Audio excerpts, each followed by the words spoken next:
Hello and welcome to this discussion on the new standards, sustainability standards, IFRS S1 and IFRS S2, and in particular, looking at the implications for auditors.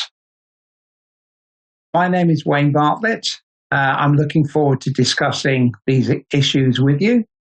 There are some interesting repercussions for auditors arising from the development of these standards, and I look forward to exploring some of those with you.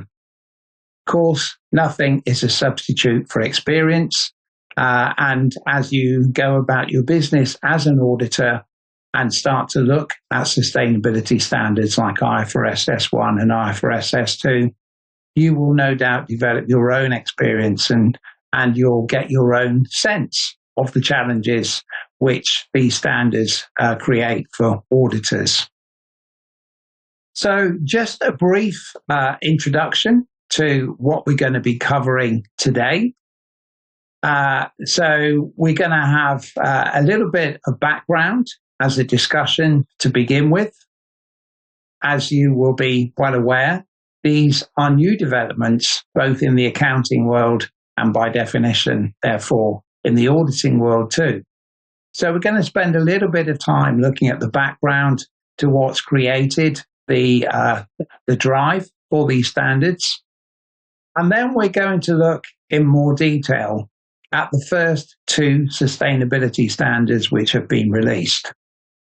The first one is IFRS S1, entitled General Requirements for Disclosure of Sustainability-Related Financial Information, and then IFRS S2 on climate-related disclosures.